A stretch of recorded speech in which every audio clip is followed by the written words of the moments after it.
नमस्कार प्रेक्षको, आरोग्य संपदा हा तुमच्या आवडत्या स्वास्थ्यविषयक कार्यक्रमामध्ये मी डॉक्टर आकाश हरिश्चंद्र मस्के तुमचं सर्वांचं मनापासून स्वागत करतो। प्रेक्षको, नुकताच श्रावण महिना संपला आणि श्रावण म्हटलं की बालकवींची एक कविता आठवते, ती म्हणजे श्रावण मासी हर्ष मानसी हिरवळ दाटे चोहीकडे। हिरवळ, धबधबे, इंद्रधनुष्य या सर्वांचा आनंद आपण डोळे भरून किंवा डोळ्यांची तृप्ती होईपर्यंत घेतो। हेच डोळे जर आपण मिटले तर एखादा अंध व्यक्ती कशा ह्या सुंदर आणि छान गोष्टींना मुक्तोय याच्याबद्दलची आपल्याला एक प्रचिती येते। हेच अंध व्यक्ती जर पुन्हा पाहू शकले तर किती छान होईल नाही का? तुम्ही म्हणाल हे कसं काय शक्य आहे? मी म्हणतो शक्य आहे मित्रांनो, पण त्यासाठी गरज आहे एक का लहान पण महान अशा दानाची, ज्याचं नाव आहे नेत्रदान। आज आपण नेत्रदानाविषयी जाणून घेऊया, पाहूया आजचा विषय काय आहे ते। आजचा विषय आहे नेत्रदान पंधरवडा 2024। पुन्हा एकदा पाहूया, विषय आहे नेत्रदान पंधरवडा 2024। आणि या विषयावरती मार्गदर्शन करण्यासाठी आपल्यासोबत स्टुडिओमध्ये उपस्थित आहेत नेत्रशल्य तज्ञ डॉक्टर किशोर खाडे सर। नमस्कार सर। आरोग्य संपदा या कार्यक्रमामध्ये मी तुमचं स्वागत करतो। नमस्कार। नेत्रशल्य विश्वामध्ये सर हे एक सुपरिचित व्यक्तिमत्व आहे। सरांनी MBBS हे गव्हर्नमेंट मेडिकल कॉलेज मिरजहून केलेलं आहे। पदव्युत्तर शिक्षण MS ऑप्थॅल्मॉलॉजी त्यांनी गव्हर्नमेंट मेडिकल कॉलेज गोवाहून केलेलं आहे। मेडिकल रटायनाबद्दलचे शिक्षण त्यांनी अरविंद आय हॉस्पिटल मदुराईहून घेतले आहे। युनायटेड किंगडमहून त्यांनी fellowship in international council of ophthalmology सुद्धा केलेले आहेत। अंधेरी येथील ESIC कामगार हॉस्पिटल मध्ये सरांनी असिस्टंट प्रोफेसर म्हणून काम केलेले आहे। तसेच सध्या ते BMC द्वारा संचालित R वॉर्ड, आपला दवाखाना आणि इतर हॉस्पिटलमध्ये सुद्धा कार्यरत आहेत। चला तर वळूया मुख्य कार्यक्रमाकडे। सर, आज आपण तुमचं पुन्हा एकदा आरोग्य संपदा या कार्यक्रमामध्ये स्वागत करतो सर। Thank you sir. सर, आज आपण नेत्रदानाबद्दल माहिती करून घेऊयाच, पण तत्पूर्वी आपला आजचा जो विषय आहे नेत्रदान पंधरवडा, याबद्दल तुम्ही काय सांगू शकाल का? ही काय संकल्पना आहे? नेत्रदान पंधरवडा म्हणजे फोर्टनाईट, आय डोनेशन फोर्टनाईट हे ministry of health and family वेलफेअरने सुरुवात केली होती 1985 साली। आता याबद्दल लोकांना जनजागृत करणं, त्याची माहिती देणं यासाठी हे सुरुवात केली होती। आपण नेत्रदानाविषयी वर्षभर काही बोलत नाही, त्याचं किंवा थोडं आपल्याला नॉलेज असतं, त्याची माहिती असते, पण ह्या 15 दिवसात जसे आपल्याकडे घरी गणपती येतात, बाप्पा येतात, तर तशी ती माहिती ह्या 15 दिवसात आम्ही लोकांना देतो। तर यामध्ये तुम्ही एखाद्या महाविद्यालयात जाणार किंवा शाळेत जाणार तर तिथे एक छोटंसं तुम्हाला पोस्टर किंवा त्याच्याबद्दल माहिती नेत्रतज्ञ किंवा व्हॉलेंटियर्स ह्याची माहिती देतात। आपल्याला नेत्रदान हे सर्वश्रेष्ठ दान हे सगळ्यांना माहिती आहे। तर सगळ्या दानांमध्ये याची सर्जरी सगळ्यात सक्सेसफुल रेटमध्ये असते, म्हणून याचं आम्ही जास्तीत जास्त लोकांना मार्गदर्शन करतो, त्याच्याबद्दल माहिती देतो आणि नेत्रदानासाठी प्रोत्साहन करतो। ज्या लोकांनी नेत्रदान केले आहेत त्या व्यक्ती, त्यांच्या नातलगांना, त्यांच्या घरातल्या लोकांना आम्ही फॅलिसिटेट करतो, त्यांचं प्रोत्साहन करतो, कारण त्यामुळे इतर लोकही त्यांचं मार्गदर्शन केल्यामुळे, त्यांचं प्रक्रिया कशी असते सांगितल्यामुळे ते पुढे येतात, म्हणून आपण त्यांना हे मार्गदर्शन करतो। तुम्ही कुठल्याही महाविद्यालय, शासकीय महाविद्यालय किंवा मेडिकल कॉलेजेसमध्ये जाल तर तिथे MBBS स्टुडंट्स एक छोटंसं स्किट करतात। आम्ही हे प्रसार माध्यमातून, जसं आजचा आपला जो शो आहे तिथून आम्ही रेडिओ चॅनेल, न्यूजपेपर इथून आम्ही हे मार्गदर्शन करतो। म्हणून हा पंधरवडा एक 25 ऑगस्ट ते 8 सप्टेंबर याचं आम्ही ॲग्रेसिव्ह जनजागृती करतो या कालावधीमध्ये। Okay sir. सर, आपण एवढं म्हणतायत की नेत्रदान करायला पाहिजे, पण हे नेत्रदान म्हणजे नेमकं काय आणि याची गरज काय आहे, याबद्दल काय सांगू शकाल का प्रेक्षकांना? नेत्रदानाची गरज काय, हा आपल्या पूर्ण जगात 60 ते 80 लाख लोक अंधत्व आलेलं आहे, कारण हे मोस्ट कॉमन कॉज आहे। 50 वर्षाखाली जे व्यक्तिगत आहेत, ज्यांना कामावर इजा होते डोळ्यांना आणि त्यांची दृष्टी जाते, त्या लोकांना हे नेत्रदानाची अक्षर गरज असते, कारण हे तुमच्या घरातले करता असतात। आता हे 50 ते 80 लाखाचे लोक जे अंधत्व आलेलं आहे याच्यातले 1/3 आपल्या भारतातच आहेत, म्हणजे 19 ते 20 लाख लोक ज्यांना अंधत्व आलं आहे ते आपल्या भारतात आहे। जर आपण गरजविषयी बोलूया तर दरवर्षी 2 ते 2.5 लाख लोकांना अंधत्व येतं डोळ्यावर इजा झाल्याने। कामाच्या ठिकाणी तुमच्या डोळ्यावर जेव्हा इजा होते त्याला ते अंधत्व येतं. आणि आपण पूर्ण भारतात हा 2022चा स्टॅटिस्टिक सांगतो की फक्त 40 ते 50 हजारच नेत्रदान झालेले आहेत आणि त्यांना सक्सेसफुल सर्जरी झालेली आहेत. इतका जो बॅकलॉग आहे, याच्या बॅकलॉगला पूर्ण नॉर्मल करण्यासाठी गव्हर्नमेंट किंवा सरकारतर्फे हे सगळे पंधरवडा आपण स्टार्ट केलेला आहे. आता कॉर्निया म्हणजे काय, तुम्ही एक स्लाइडवर बघू शकता. कॉर्निया हा आपल्या डोळ्याचा सगळ्यात बाहेरचा भाग असतो. म्हणजे आपला जो कॉर्नियामध्ये जसं तुम्ही स्लाइडवर बघाल, हा ट्रान्सपॅरेंट सर्क्युलर जो गोल आकाराचा असतो, हा बाहेरचा भाग असतो. याचं काम हे असतं की आपल्या पूर्ण डोळ्याला तो प्रोटेक्ट करतो. आपल्या पडद्यावरती जर कुठलं फोकस करायचं असेल तर हा सगळ्यात मोठा refractive part of the I आहे. कारण आणि याचेच जास्त इजा होण्याचे चान्सेस पण याचे असतात. पण त्याचं नेत्रदानाने ते जे इजा झालेले डोळा आहे, तो कॉर्निया आहे, तो पूर्णपणे नॉर्मल होऊ शकतो आणि तुम्हाला दृष्टी मिळू शकते. म्हणून एवढी तुम्हाला 60 to 80 lakhs जनसंख्येमध्ये अंधत्व आलेले जे लोक आहेत, त्यांना नेत्रदानामुळे त्यांना दृष्टी येऊ शकते. ओके सर, तुम्ही कॉर्नियल ब्लाइंडनेसबद्दल म्हणालेत, तर कॉर्नियाबद्दल अजून विस्तृत माहिती देऊ शकाल काय? ही कॉर्नियल ब्लाइंडनेस म्हणजे कॉर्नियल जे अंधत्व आहे हे म्हणजे नेमकं काय आहे हे प्रेक्षकांना सांगा. जसं मी तुम्हाला आधी सांगितलं की कॉर्नियल ब्लाइंडनेस जे आहे ते त्यांना मार लागल्यामुळे होते. सो तुम्हाला समजा आपण एक जसं आम्ही डिस्टिंग्विश करतो की कॉर्नियल अंधत्व का आलेलं आहे. फर्स्ट ऑफ ऑल तुम्ही स्लाइडवर बघत असाल की जर तुमच्या डोळ्यामध्ये इन्फेक्शन झालं, समजा डोळ्याला अल्सर जसं त्याला आम्ही म्हणतो कॉर्नियल अल्सर, तर तुमच्या डोळ्याला कॉर्नियल अल्सर झाला तर तिथे एक पांढरा डाग येतो. तो पांढरा डाग अल्सर जरी बरा झाला, पू येतो, हे सगळं बरं झालं तरी पण तो डाग तसाच परमनंट राहतो. जर तो सेंटर ऑफ द आय म्हणजे बुबुळाच्या मधोमध जर जो आला असेल तर तो कंटिन्यू ते आंधळपणे राहून बरा झाला तरी ते राहतं. त्यासाठी हे नेत्रदान करून त्याला पूर्ण मी दृष्टी देऊ शकतो. शेवटी एखादा शेतकरी आहे, शेतात काम करतो, जर त्याला इजा होते किंवा एखादा वर्कर जसं मेकॅनिक, एक पेशंट होता, त्याला स्क्रू ठीक करत होता, ते किंवा ग्राइंड करत होता. त्याचा लोखंडाचा तुकडा त्याच्या डोळ्यात गेला. तुम्हाला त्याचे एक फोटो दाखवूया आपण. तो लोखंडाचा तुकडा त्या पेशंटच्या डोळ्यात गेला होता. ते एक लोखंडाचा तुकडा जेव्हा मी काढला, पण तिथे ते कंटिन्यू तो डॅमेज एक व्हाईट पार्ट घेऊन गेला. कारण तो फुल थिकनेस म्हणजे पूर्णतः लेअर जे कॉर्नियाची आहे, बुबुळाची आहे, त्याला आरपार तो गेला होता. जरी तो पेशंट ठीक झाला तरी पण त्याला दिसण्यासाठी तो प्रॉब्लेम होताच. का? कारण तो पूर्ण सगळे लेअर कॉर्नियाचे करतात. तुम्ही स्लाइडवर बघाल तो कॉर्नियाचा तुकडा किती डोळ्याच्या आत गेला होता. त्या स्लाइडमध्ये तुम्हाला दिसत असेल तो फुल थिकनेस आयर्न फॉरेन बॉडी त्या डोळ्यात होती. काढून सुद्धा त्या पेशंटला दिसला नाही. अशा व्यक्तिगत लोकांना, आणि तो डोळ्याचा घरातला करता होता, अशा व्यक्तिगत लोकांना कॉर्नियल ट्रान्सप्लांट करून आपण ठीक करू शकतो. एका डोळ्याला थोडा काटा लागला होता. नेक्स्ट स्लाइडमध्ये तुम्ही बघाल काटा लागला होता. त्याच्या डोळ्याचा काटा जर काढून ते ठीक अल्सर झालं, ते ठीक झालं तरी पण त्याला दिसत नव्हतं. नेक्स्ट स्लाइडमध्ये त्याच्या बाजूला त्या डोळ्याचं कसं ट्रान्सप्लांट करून तो व्यवस्थितपणे बघू शकतो. किंवा समजा कुणाला हर्पीस, देवी येते, कांचण्या होतात, विटॅमिन ए डेफिशियन्सी, जीवनसत्व अ हे खूप इम्पॉर्टंट आहे. तर तुमच्यात सिव्हिअर विटॅमिन ए डेफिशियन्सी झाली तरीही तुम्हाला कॉर्नियाचं अंधत्व येऊ शकतं. म्हणून कॉर्नियल अंधत्व येणं किंवा बुबुळामुळे जे अंधत्व लोकांना येतं त्याची ट्रीटमेंट आहे. आणि ज्यांना ते अंधत्व येतं त्यांना माहीत असतं की याची मला कुणाचा डोळा मिळाला तर मी परत जग बघू शकतो. या कारणासाठी आपण हे सांगत राहतो. सरांनी खूप छान पद्धतीने आपल्याला एक्झाम्पल सांगितले आहेत की कशा प्रकारे एखादा फॉरेन बॉडी जर तुमच्या डोळ्यामध्ये गेला असेल तर कसं अंधत्व येऊ शकतं आणि अशा अंध लोकांचा पुन्हा आपण अंधत्व नष्ट करू शकतो, आपण त्यांना दृष्टी देऊ शकतो. तर सर, मला पुढचा प्रश्न तुम्हाला विचारावासा वाटतो की नेत्ररोपणाची ही पद्धती जी आहे ती कोणकोणती आहेत आणि ते काय आहेत?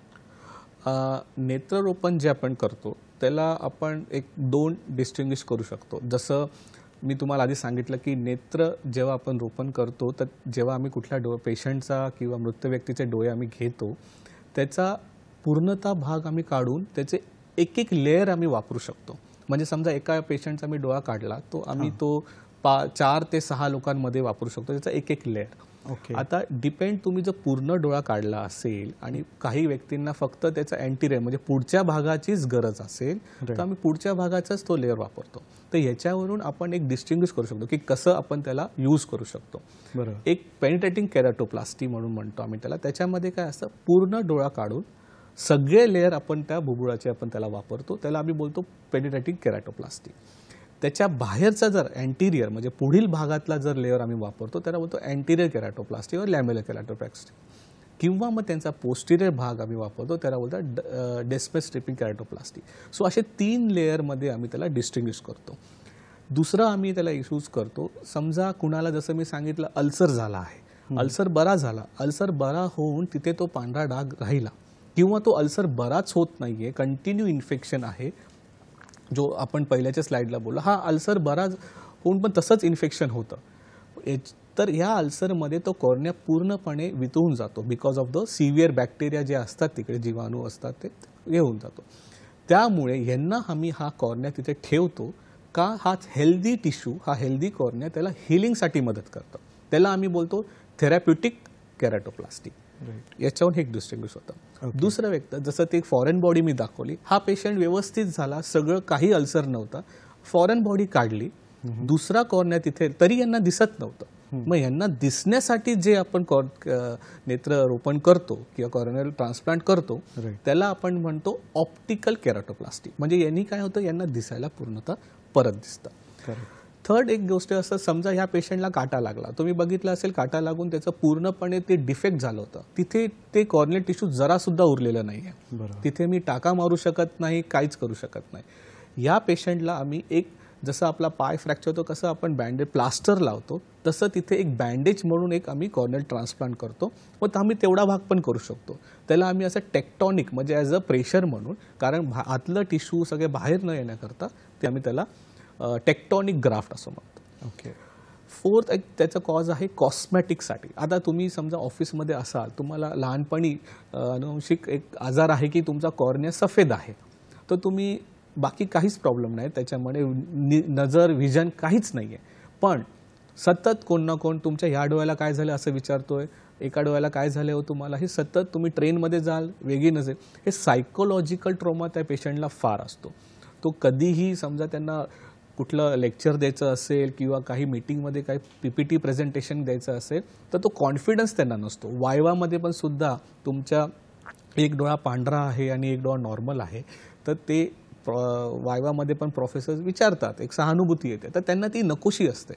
मग त्यांना कॉस्मॅटिकली आम्ही ते देऊ शकतो की दुसरा डोळा जसा आहे तसाच हा डोळा पण आपण ट्रान्सप्लांट करून देऊ शकतो, म्हणून कॉस्मॅटिक टाईप ऑफ केरॅटोप्लास्टी आम्ही ते बोलतो. तर अशा रीतीने आपण डिस्टिंग्विश केलं, कारण हा सायकोलॉजिकल कॉस्मॅटिक जो ट्रान्सप्लांट आम्ही करतो याच्यात नजर येणार नाही, पण पेशंटला तिथे थोडं समाधान वाटेल की परत परत मला सतत जे प्रश्न विचारतात किंवा माझ्याकडे ज्या वेगळ्या दृष्टीने बघतात की तुमची नजर कशी आहे, तुमचा हा एक डोळा कसा आहे, दिसणं कसं आहे, ते जे त्याच्यासाठी त्यांचे जे गाईडलाईन्स त्यांना त्यांच्यासाठी जे वेगवेगळ्या नजरेने बघत असतात, तो सायकोलॉजिकल ट्रॉमा थोडा कमी होऊन ते अभ्यासात किंवा त्यांच्या करिअरमध्ये पण सुद्धा ते पुढे जातात. हे आम्ही बघितलेलं आहे. तर अशा गोष्टीमुळे आम्ही हे अशा प्रकारे 4 याच्यामध्ये आपण डिवाइड केलेलं आहेत की टाइप्स ऑफ केरॅटोप्लास्टी, ते असे आपण करू शकतो. ओके सर, तुम्ही सांगितलं नेत्ररोपणामध्ये बुबुळाचे आपण वापर करतो, पण बुबुळा व्यतिरिक्त असं काय भाग आहे का जो उपयोगी पडतो या नेत्ररोपणामध्ये?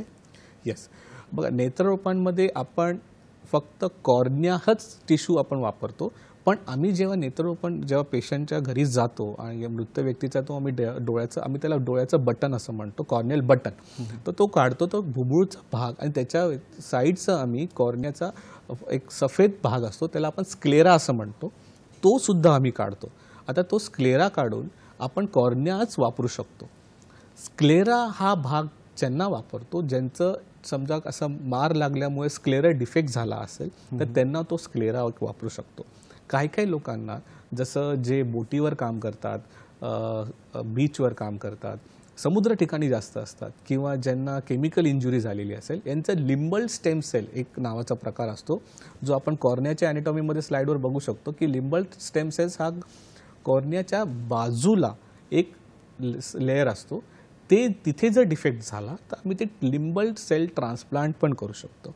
सो अशा प्रकारे जे कॉर्निया आम्ही नेत्ररोपण करतो त्याचा लिंबल स्टेम सेल, पूर्णतः कॉर्निया, त्याचा अँटिरियर पोस्टिरियर लेअर किंवा पूर्णतः कॉर्निया किंवा स्क्लेरल ग्राफ्ट, हे एवढे आम्ही 3 वापरू शकतो. पण जर काही लोकांना अंधत्व आलं आहे डायबिटीजमुळे किंवा डोळ्यात सिव्हिअर मार लागला आहे आणि काचबिंदू जसं आपण म्हणतो, काचबिंदूमुळे पण कुणाला अंधत्व आलेलं असेल तर काचबिंदूची आपली नस ट्रान्सप्लांट होऊ शकत नाही, पडदा ट्रान्सप्लांट होऊ शकत नाही. तुमचं टोबॅको एक्सपोजर आहे, तंबाखू तुम्ही खात आहेत किंवा सिगरेट ओढतायत आणि त्यामुळे जे अंधत्व आलेलं असेल त्याचं ट्रान्सप्लांट आपण करू शकत नाही. खूप रिसर्च केलेले आहेत, रेटिना पिगमेंट इपिथेलियम ट्रान्सप्लांट पण केलेले आहेत, पण ते रिसर्च फेजमध्ये आहे. तर उद्या जर तुम्ही विचार कराल की माझा पडदा खराब आहे आणि माझा पडदा खराब असल्यामुळे मला दिसत नाही आणि एक ट्रान्सप्लांट दुसऱ्याचा डोळा लावल्याने मला दिसेल नाही, तो भाग अजून तिथपर्यंत सायन्स विकसित झालेला नाही आहे आणि ते नाही करू शकत आपण. ओके सर, फार उत्तम पद्धतीने तुम्ही आम्हाला सांगितलं की कसं कॉर्नियल अंधत्व येतं. तर सर, नेत्रदान करण्यासाठी कोण असे व्यक्ती आहेत की ज्यांनी नेत्रदान करू शकतात, असं काय आहे का? काही अटी आहेत का त्याच्यावरती? नाही. नेत्रदान जर तुम्ही असं विचार कराल की मी या वयोगटाचा आहे, माझं इतकं वय आहे आणि मी करू शकतो की नाही, हा प्रश्न खूप कॉमन आहे. पण लक्षात घ्या, एक लहान बाळ किंवा एक वृद्ध व्यक्ती म्हणजे 80 वर्षाचे आजी आजोबा कोणीही नेत्रदान करू शकतो. त्याला काही वयोगटाची मर्यादा नाही. तुमच्या डोळ्याला कसली इजा झाली असेल, तुम्हाला असं वाटतं की काही लोकांचा प्रश्न आहे की माझा डोळा तर खराब आहे, मला चष्मा आहे. चष्मा असला तरीही तुम्ही नेत्रदान करू शकता, कारण आम्ही तुमचा डोळा पूर्णपणे वापरत नाही आहोत. आम्ही फक्त कॉर्निया, डोळ्याचं बुबुळ वापरतो आहे. तर तुम्हाला चष्मा असेल तरी तुम्ही करू शकता. तुम्हाला डायबिटीज असेल, ब्लड प्रेशर असेल तरीही तुम्ही नेत्रदान करू शकता. तुम्हाला समजा तुमच्या डोळ्यात कसलं ऑपरेशन झालं आहे, मोतीबिंदूचं ऑपरेशन झालं आहे, काचबिंदूचं ऑपरेशन आहे, कुठलंही डोळ्याची शस्त्रक्रिया झाली असेल तरीही तुम्ही नेत्रदान करू शकता. तुम्हाला एक पेशंटचं नेत्रदान झालेलं, ते पेशंट काही महिन्यातच दगावले. ते नेत्रदान दगावलेलं पेशंट, तो डोळासुद्धा आम्ही परत वापरला आणि त्याचं थोडे अँटिरियर लेअर यूज करून दुसऱ्याला आम्ही वापरला. आपण करू शकतो. धन्यवाद सर. सर, आपल्याला एक फोन आलेला आहे. अनुराधा इंगोळीजी पंढरपूरहून बोलत आहेत.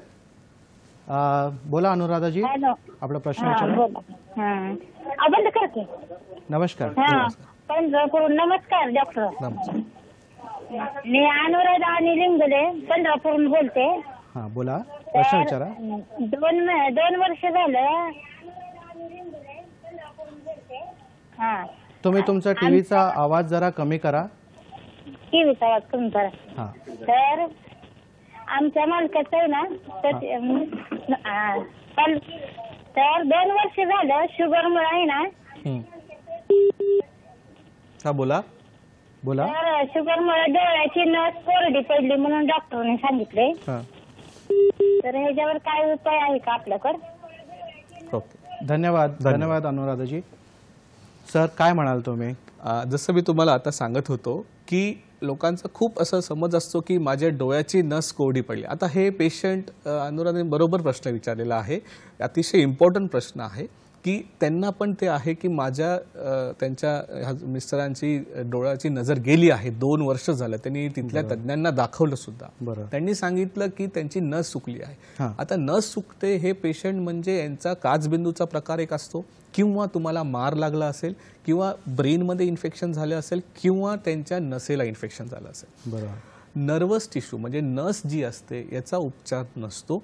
तुम्ही नसद्वारे गेलेली नजर परत आणू शकत नाही आणि त्यासाठी कुठल्याही व्यक्तींना वाटतं की नाही आपण ह्या डॉक्टरकडे जाऊ, आपण त्या डॉक्टरकडे जाऊ, ते मोठे डॉक्टर, असं करून तुम्हाला एकच उत्तर मिळेल.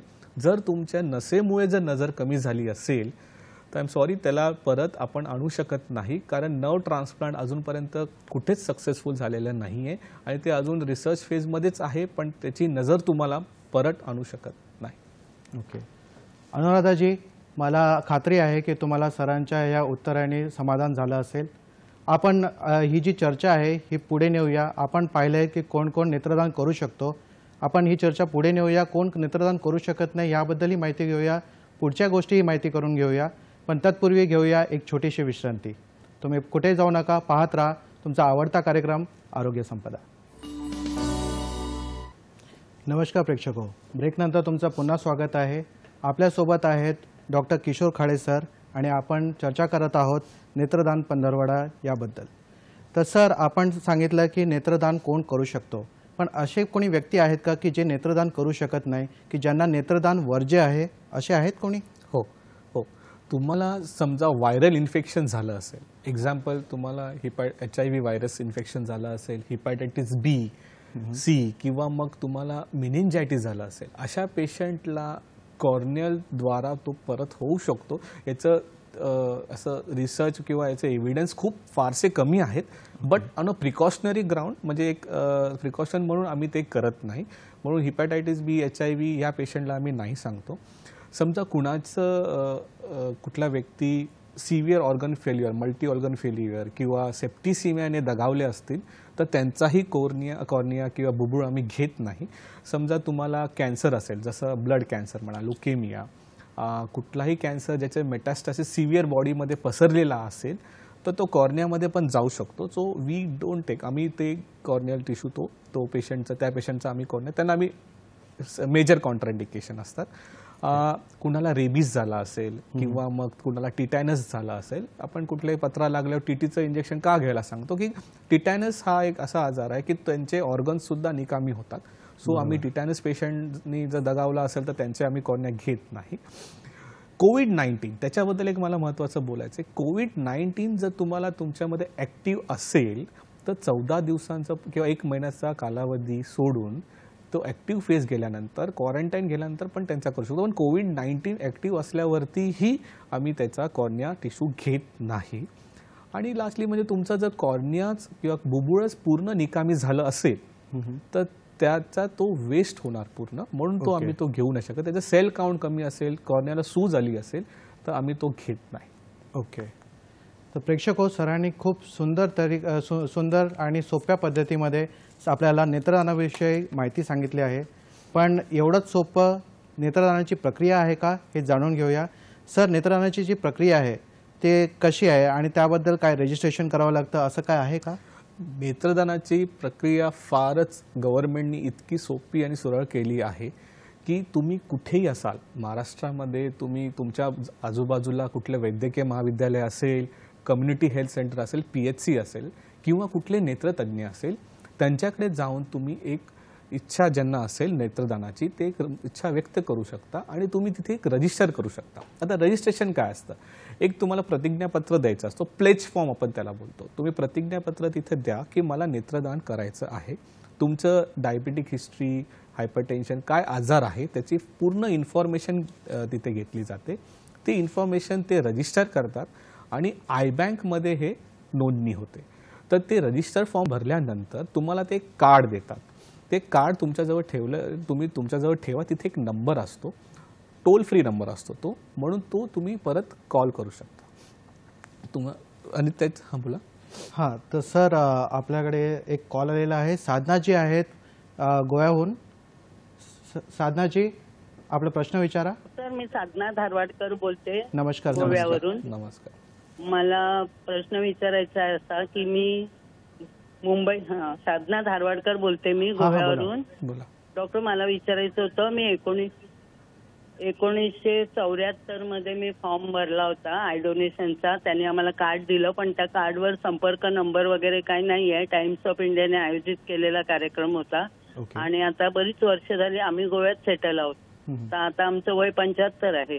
तर आता आम्ही त्या कार्डचा काय उपयोग करू शकत नाही कारण त्याच्यावर काहीच रेफरन्स नाहीये. तर आम्ही नवीन भरायचं, आता गावात हे नसतात ना काही फॉर्म भरणं वगैरे, तर आम्ही कुठून असं हे करू शकतो कॉन्टॅक्ट? Okay sir. ओके साधनाजी, तुमचा प्रश्न आमच्यापर्यंत पोहोचलेला आहे.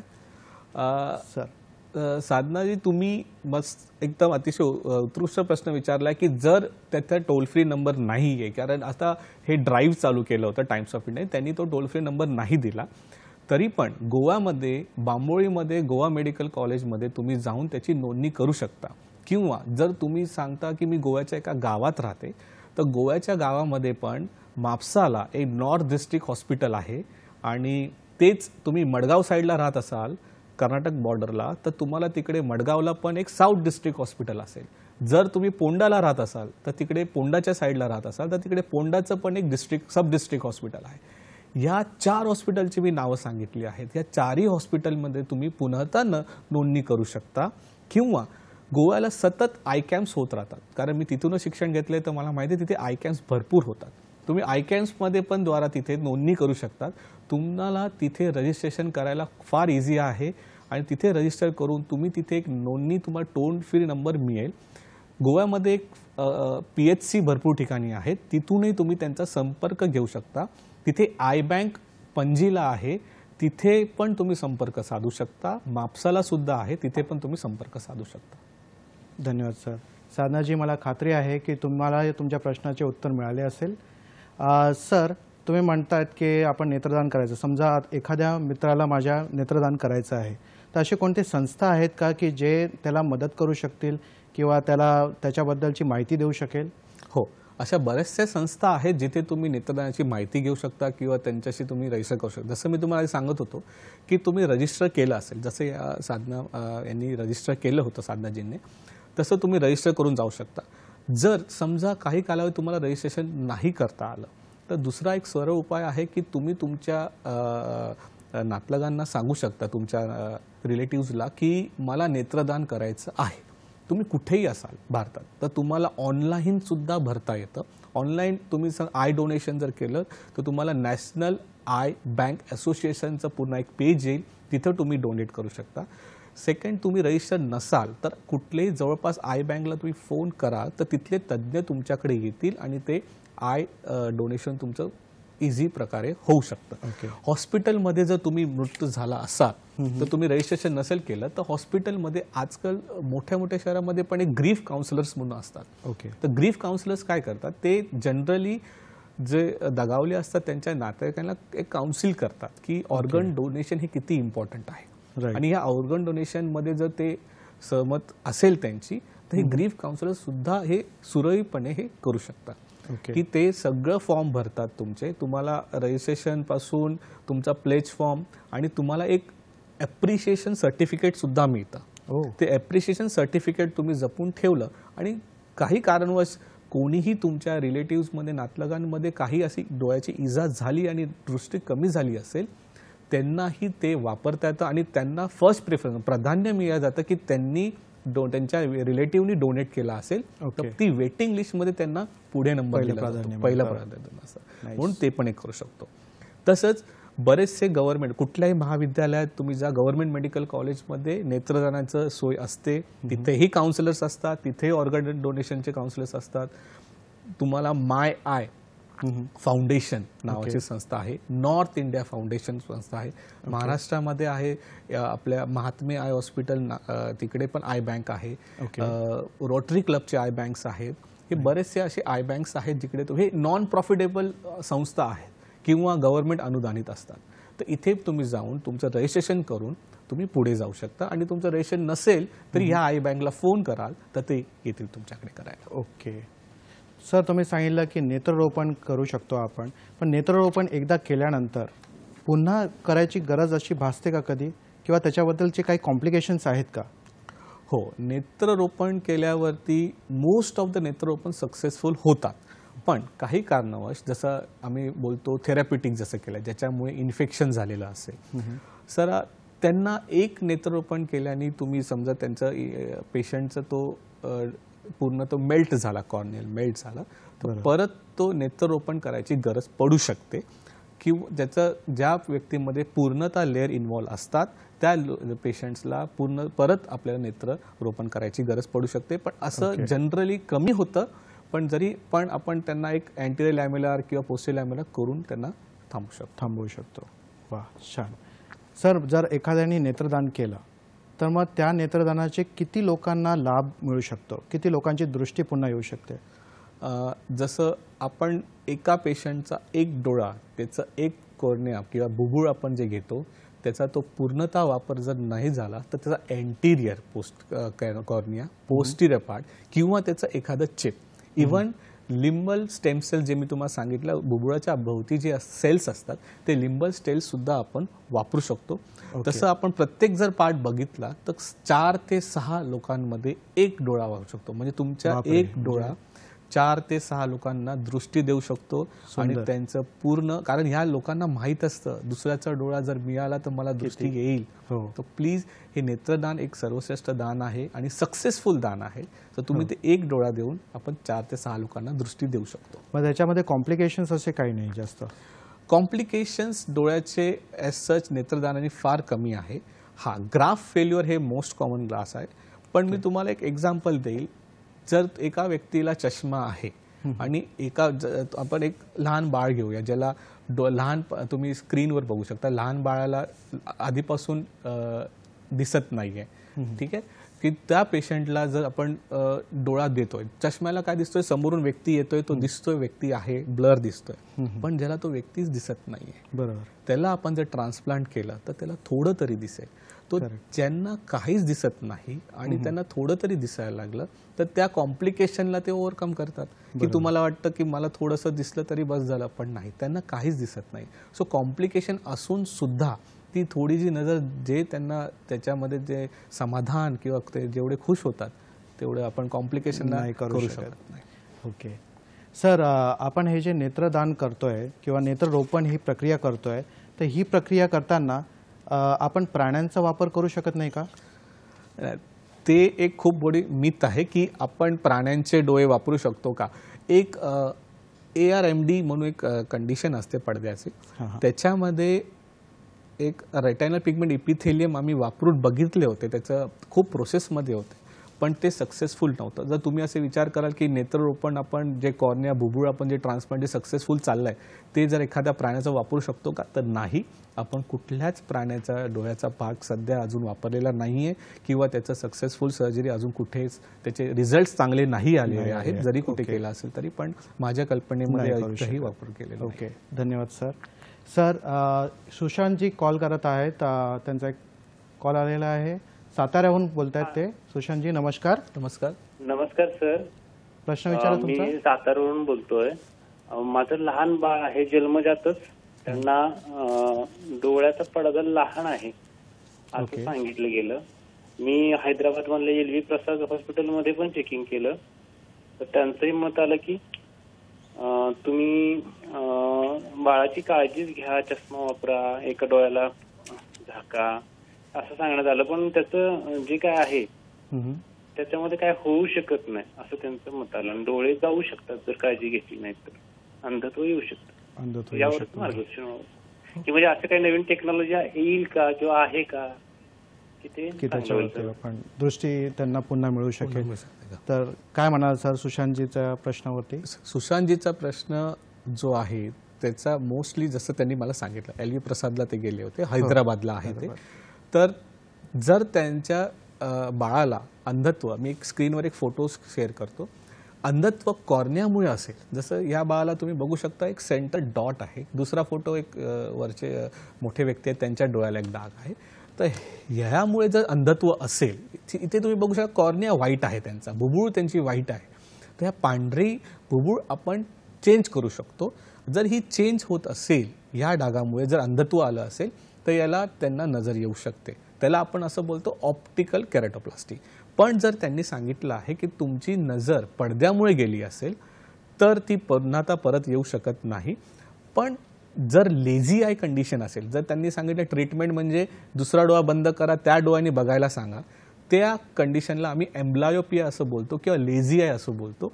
लेझी आयची ट्रीटमेंट म्हणजे काय असेल, तुमचा डोळा सगळं बघू शकतो, ते जे मेसेज आहे ते मेंदूपर्यंत नाही जात. म्हणून LV प्रसादच्या डॉक्टरांनी सांगितलं की चांगला डोळा बंद करा, ह्या डोळ्याला दृष्टी द्या. जसं आपण व्यायाम करतो, आपला व्यायाम, डोळ्याचा व्यायाम म्हणजे काय, बघणं. जर तुम्ही त्या डोळ्याला बघायला लावाल तर ती नस व्यवस्थितपणे तयार होईल आणि त्याची काळजी घ्यायला सांगितली तशी काळजी घ्या. तर लेझी आय ही कंडिशन असेल किंवा एम्ब्लायोपिया जर कंडिशन असेल तर त्याची नजर तुम्हाला परत येईल. जर तुमची नजर बुबुळ जर पांढरी झाल्यामुळे, जन्मता पांढरी झाल्यामुळे असेल तर ऑप्टिकल PK करून ती नजर येऊ शकते. पण याच्या व्यतिरिक्त पडदा लहान किंवा पडद्यामध्ये काही दुसरी इजा झाली असेल किंवा खराब असेल तर आपल्याला नजर येणार नाही. तुमच्या प्रश्नामध्ये 2 गोष्टींमध्ये नजर येऊ शकते, लक्षात घ्या. 2 याच्यामध्ये नजर येऊ शकते, पण जर पडदा खराब असेल किंवा फाटलेला असेल किंवा डॅमेज असेल आणि किंवा ते जसे सांगतात लहान, तर नजर येऊ शकणार नाही. ओके, नक्कीच. प्रेक्षक हो, आपण सरांसोबत चर्चा घेतोय. चर्चा चालू आहे आपली नेत्रदानाविषयी आणि आपण ही चर्चा पुढे नेऊच, पण तत्पूर्वी घेऊया एक छोटीशी विश्रांती. कुठेही जाऊ नका, पाहत राहा तुमचा आवडता कार्यक्रम आरोग्य संपदा.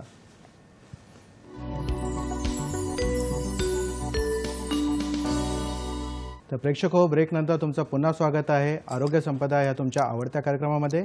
आपण चर्चा करत आहोत डॉक्टर किशोर खाडे सरांसोबत आणि आपण चर्चेला पुढे नेऊया, पण तत्पूर्वी आपल्याला एक फोन आलेला आहे. शिवानंद वसईदार निपाणीहून कॉल करतायत. नमस्कार. माझा प्रश्न असा आहे साहेब, आता एखादा व्यक्ती म्हणजे तो व्यसनी असतो, म्हणजे दारू म्हणा, गांजा वगैरे असं ड्रग्स काहीतरी घेत असतो, पण तो व्यक्ती आपलं नेत्रदान करायची इच्छा असेल तर मग तशा व्यक्तींचे आपण नेत्रदान घेऊ शकतोय काय? मग त्याच्यामुळे दुसऱ्या व्यक्तीला काही इजा होऊ शकतोय काय? आणि ते नेत्रदान योग्य आहे काय? मग तुम्ही त्या लोकांचं काय मार्गदर्शन कराल असं माझा प्रश्न आहे साहेब. ओके, तर शिवानंदच्या साहेबांच्या या प्रश्नांवरती काय उत्तर द्याल तुम्ही सर? अतिशय इम्पॉर्टंट प्रश्न हा, कारण व्यसन हे असं आहे की लोकांना वाटतं हा तर व्यसनी आहे, याचं नेत्रदान आपण घेऊन काय करायचं, रक्तामध्येच व्यसन असणार, हे सगळ्या गोष्टी आहेत. पण हे एक गैरसमज आहे. जर कुठला व्यक्ती व्यसनी असेल, तो तुम्ही म्हणतात गांजा दारू पित असेल, तर तुम्हाला पूर्ण हक्क आहे की तुम्ही नेत्रदान करू शकता. तुमचं नेत्र आम्ही कुठलीही आय बँक त्याचं पूर्णपणे प्रोसेसिंग करते. त्याचा कुठला भाग चांगला आहे, कुठला वाईट झाला आहे, त्याचं प्रोसेसिंग करून त्याची क्वालिटेटिव्ह ॲनालाइज होतं. म्हणजे आम्ही जर त्याचा पुढील लेअर यूज करायचा ठरवला किंवा मागचा यूज करायचा, पूर्णतः यूज करता येईल तर आपण हे करू शकतो. तर हे पूर्णतः आपण यूज करू शकतो, पण त्याच्या कॉर्नियाला काही भाग होत नाही, कारण कॉर्नियाला ब्लड सप्लाय नाही. सो तुम्ही तो पूर्णतः वापरू शकतो आम्ही. तर नेत्रदान हो, ते पूर्णतः नेत्रदान करू शकता. ओके सर, माझा हा प्रश्न आहे की मृत्यूनंतर जे आपण नेत्रदान करतो तर त्याला काही कालमर्यादा आहे का? हो, तुम्हाला जेव्हा मृत्यू कुणाची होते तर 6 ते 8 तासात ते नेत्रदान केलेलं अतिशय चांगलं असतं.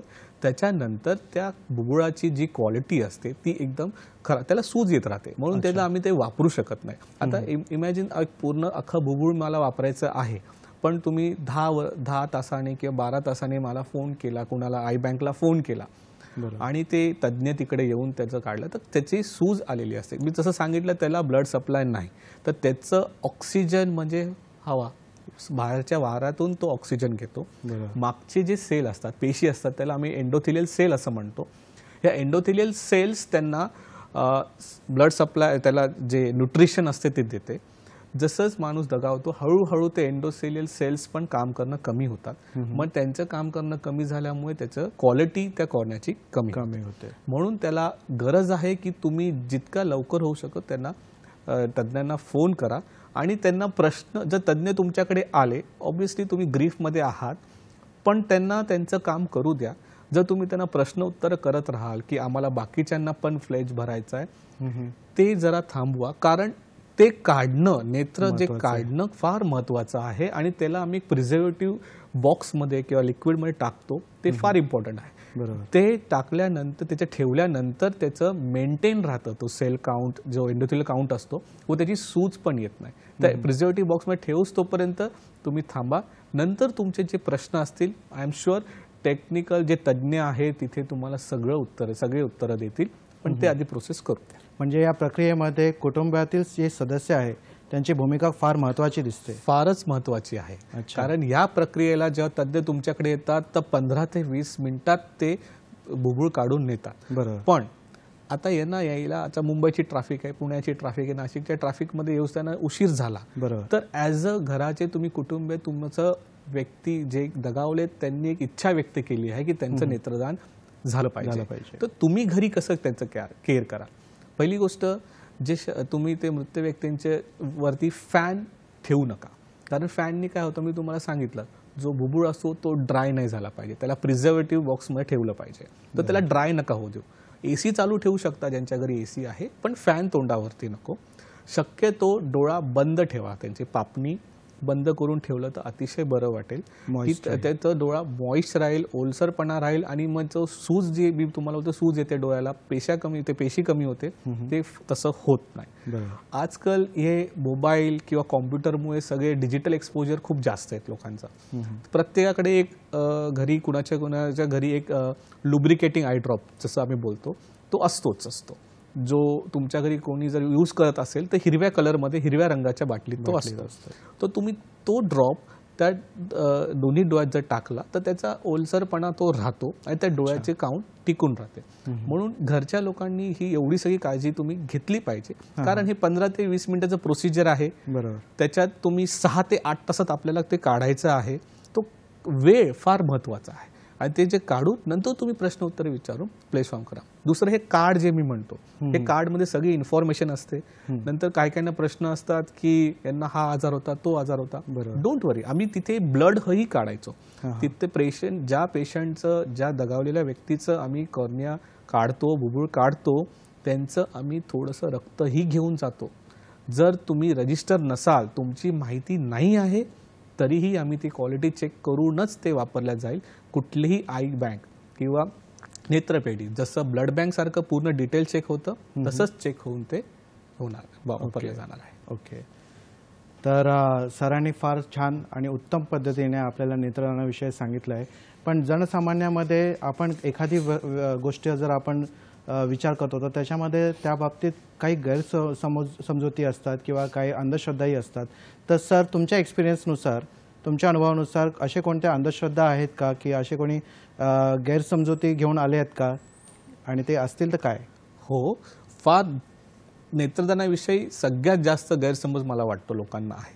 कारण आपण जसं मी तुम्हाला सांगितलं, स्टॅटिस्टिक्समध्ये 2 ते 2.5 लाख लोक वर्षाला अंधत्व येतं या इजा झाल्याने. कारण हे सगळे करता असतात. हे तुमच्या घरी कोण 25 वर्षाचा शेती करणारा एक मुलगा आहे किंवा 40 वर्षाचा कोण मेकॅनिक आहे, ह्या सगळ्या लोकांना हे इजा झाल्याने यांची दृष्टी जाते. आता ही दृष्टी गेल्यानंतर त्यांना माहिती असतं, कोणाचा डोळा मिळेल तरी असतं. लॉंग वेटिंग लिस्ट आहे. North Indian association, I bank association यांच्याकडे तुम्ही जर कधी माहिती काढाल तर तुम्हाला कळेल की किती लांब वेटिंग लिस्ट आहे. आणि याचं कारण कधी कधी खूप गैरसमज पण आहे.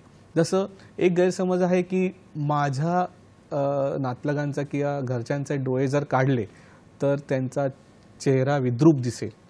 तर नाही, आम्ही तसं काढत नाही. आम्ही अख्खा डोळा काढत नाही पूर्णतः. आम्ही त्याचा एक भाग, एक टिश्यू, त्याला मी जसं सांगितलं कॉर्निया आणि त्याच्या आजूबाजूचा व्हाईट पार्ट स्क्लेरा तेवढंच काढतो. आणि तिथे ते काढून आम्ही तसं ठेवत नाही. तिथे एक कॉन्फॉर्मर लावतो. तुम्हाला एक स्क्रीनवर मी फोटो दाखवतो, ते पीपीटी मध्ये दिसेल. एक कॉन्फॉर्मर लावतो, ते डोळ्याच्याच आकाराचा असतो. असे जसा जसा शेप असेल, जेवढा डोळ्याची साईज असेल, हे वेगवेगळे आकाराचे कॉन्फॉर्मर्स तिथे ठेवतो आणि त्याच्यावरती डोळा व्यवस्थितपणे बंद करून तिथे आम्ही एक छोटासा टाका ठेवतो. त्यामुळे डोळे बंद राहतात आणि लोकांना कळतं की हा डोळा व्यवस्थित आहे, काढलेला नाही. त्याच्यामध्ये कोणताही विद्रुपीकरण असं झालेलं नाही, काहीच विद्रुपीकरण झालेलं नाही. दुसरं मिसकन्सेप्शन लोकांना काय वाटतं, काही लोकांना वाटतं की डोळा लगेच काढायचा नसतो, थोडा वेळ थांबा नंतर काढूया. नाही, मी तुम्हाला सांगितलंय वेळ फार इम्पॉर्टंट आहे. कुठलाही ऑर्गन ट्रान्सप्लांटमध्ये वेळ फार इम्पॉर्टंट आहे. जर डोळ्याला सूज आली तर आम्ही तो यूज करू शकत नाही. म्हणून असं विचार करतात की नाही आपण थांबूया, नंतर फोन करूया. नो, तुम्हाला लगेच फोन केला पाहिजे. नेत्रदान पिढीला कुठे तुम्ही करून त्यांना फोन करून बोलवा. त्यांचे प्रश्न उत्तरांचे साठी तुमचे प्रश्न थोडे वेळ थांबवा. पहिले त्यांना त्यांचं काम करू द्या. 15 ते 20 मिनिटं लागतील. नंतर तुम्ही आरामात त्यांना प्रश्नोत्तर करू शकता. हा गोल्डन टाइम पिरियड कोणता सर, पुन्हा एकदा सांगू शकाल का? 6 ते 8 तास. 6 ते 8 तासादरम्यान तुम्ही काढलंच पाहिजे. त्याच्यामध्ये जर तुम्ही थांबलं, ऑब्व्हियसली 10 तासांनी पण काढू शकतात, पण क्वालिटी त्याची कमी आहे. त्याला सूज आली असेल तर मी अख्खा डोळा नाही वापरू शकत. आम्ही काय करणार, मग अँटीरियर लेअर वापरत. पण ज्यांनी ते दान केले आहेत त्यांच्या समाधानासाठी तुम्ही 6 ते 8 तास आपण काढलेलं बरं. अजून काय काय पेशंट येतात. एक अशी अंधश्रद्धा होती का गावात की जर मी डोळा या जन्मी दिला तो पुढच्या जन्मी मी अंधत्व येणार. असेही आहेत की त्यांना असं वाटतं की पुढच्या जन्मी मला दिसणारच नाही. बरोबर. ही अंधश्रद्धा, एवढी मोठी अंधश्रद्धा यांना सांगणं फार इम्पॉर्टंट आहे की असं काही नाही आहे. तुम्हाला या डोळ्यात तुम्ही जर दिले असाल तर पुढच्या जन्मी तुम्हाला अंधत्व येणार नाही. तुम्ही व्यवस्थित राहाल. डोंट वरी. उलट तुम्हाला जास्त पुण्य मिळेल. पुण्य मिळेल. चष्मा नसेल तर निघून जाईल. बरोबर. सो हे अंधत्व त्याचे येत नाही. त्याच्यामध्ये एक मला अजून एक गोष्ट नेत्रदानाला आवडते की कुठल्याही धार्मिक किंवा सांस्कृतिक अडथळा याला नसतो. बरोबर. मग आणि कुठल्याही धार्मिक जर असं असेल की त्याचे कारण की ह्या व्यक्ती करू शकतो की नाही करू शकत असं नाही आहे. सगळेजण करू शकतात. काय काहींचा गैरसमज एक पण असतो की की आता कसं आहे, जो व्यक्ती दगावलेत त्यांना वाटतं की त्यांनाच फायदा होतो. थोडं असं पण सायकोलॉजिकल असते की त्यांनाच फायदा. हे आपण कशाला ग्रीफमध्ये आहेत, वयोगट जास्त आहे, तर ते पण नेत्रदानाला नेत्रपिढीला किंवा नेत्रतज्ञांना फोन करत नाही नेत्रदानासाठी.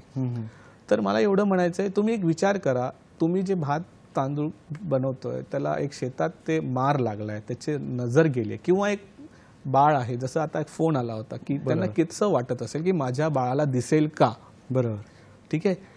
तुम्ही जर त्यांना तुमचं नेत्रदान घरच्यांनी जर केलं आणि त्यांना जसे 4 लोकांना आपण वापरू शकतो, 2 डोळे मिळतात, 4 लोकांना म्हणजे 8 लोक झाले कमीत कमी. बरोबर. 8 लोकांना तो आपण देऊ शकतो नजर. त्या व्यक्तीचं समाधान तुमच्या पूर्ण फॅमिलीला मिळतो. हा पंधरवडा पण यासाठी आहे की ह्या 15 दिवसात ज्यांच्या घरातल्या लोकांनी नेत्रदान केले आहेत त्यांना हे त्यांचा सत्कार करतो आपण.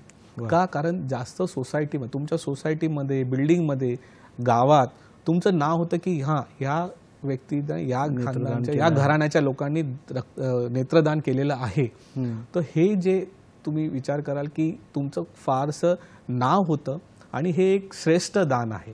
तर नेत्रदानाविषयी जर बोलेल, हे तुम्ही अंधश्रद्धा, गैरसमज हे सगळं जर सोडाल तर किती लोकांना नजर येऊ शकते. आणि हेच काय घरातले फॅमिली मेंबर्स हे करतायत, ह्यांच्यावर घर चालतं. बरोबर. विशेष म्हणजे त्यांना माहीत असतं की मला नजर पण येणार. हो. आणि त्यांना वेट करावं लागतं की मला कधी दुसऱ्याचे डोळे मिळतील आणि मला दिसेल.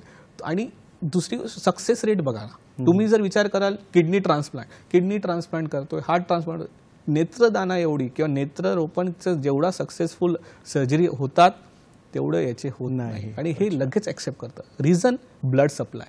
कॉर्नियाला ब्लड सप्लाय नसल्यामुळे तिथे ते फेलियरचे रेट्स खूप कमी आहेत. वेरेज बाकीच्या याला ब्लड सप्लाय भरपूर असल्यामुळे फेलियर होतात, पण कॉर्नियाला ब्लड सप्लाय कमी नाहीशा असल्यामुळे त्याला फेलियर रेट्स कमी आहेत. म्हणून हे अंधश्रद्धा आपण जर वेगळता नेत्रदान कराल तर बहुतेकशा लोकांना फायदा. तर याच्यामध्ये शारीरिक काही इजा होत नाहीत. बरोबर.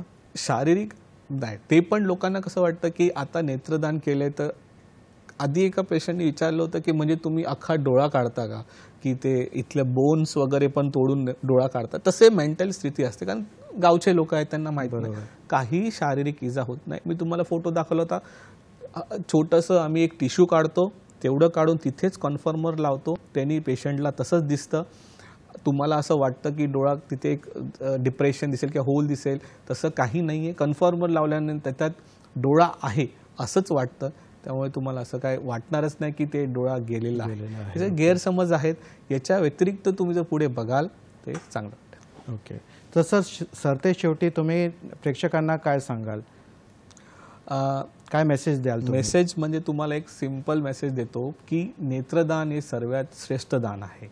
तुम्हाला जर कुणाला नजर देता येईल, दृष्टी देता येईल, तर हे नेत्रदानाद्वारेच देता येईल. जे लोक तुमच्यासाठी काम करतात, मोस्टली मी कामगार हॉस्पिटलमध्ये होतो, तर दर आठवड्याला कुणाला लोखंडाचा तुकडा डोळ्यात जायचं, मार लागायचा, बेल्ट लागतो, हे सगळे जे त्यांना इंजुरीज होतात, हे आपले वर्कर लोक आहेत ज्यांना हे नेत्रदानाची गरज जास्त पडते. त्यांच्याकडे एवढे पैसेही नसतात की ते कुठे जाऊन ऑपरेशन करून आणतात. जरी पैसे असतील तरी तुम्ही पैशाने कुठलाही डोळा, नजर, दृष्ट तुमची घेऊ शकत नाही. हे एकाच कारणाने होणार आहे, ते आहे म्हणजे नेत्रदान. आपण हा पंधरवडा केला आहे, आपण सगळे इकडे आयोजित केलेला प्रोग्राम आहे. या प्रोग्रामद्वारे आपण हे सगळे एवढं वेळ काढून इकडे आपण डिस्कशन करतायत. तुम्ही प्रेक्षकसुद्धा आमच्या टीव्हीवर हा प्रोग्राम बघतायत. जर माझ्या या लेक्चरने किंवा याच्या प्रोग्रामने किंवा आमच्या सगळ्या सवयीच्या प्रोग्रामने जर एकही जणांनी याचं नेत्रदान केलं तर मी हे सगळं मानेन. तर थँक्यू सर. तर प्रेक्षको, सरांनी फार उत्तम पद्धतीने आपण नेत्रदान कसे करावे, नेत्रदान कोणी करावे कोणी करू नये त्याबद्दलची जी अंधश्रद्धा आहे त्याबद्दलची सविस्तर माहिती दिली आहे. तर सरांसोबतच्या आपल्या या चर्चेनंतर तुमच्या मनामध्ये जे काही गैरसमजुती असतील किंवा काही शंका असतील तर त्या नक्कीच क्लिअर झाल्या असतील, ते दूर झाले असतील अशी मी आशा बाळगतो. सर, आपण आज इथे आलात, आमच्या प्रेक्षकांशी संवाद साधला, त्यांचे प्रश्नांची उत्तरं दिलीत आणि आम्हाला मोलाचे मार्गदर्शनही केले. या सर्वांसाठी मी प्रेक्षकांतर्फे आणि सह्याद्री वाहिनीतर्फे तुमचा धन्यवाद, आभार मानतो. थँक्यू. तर प्रेक्षको, आपण आता वेळ झाली आहे आपली रजा घेण्याची.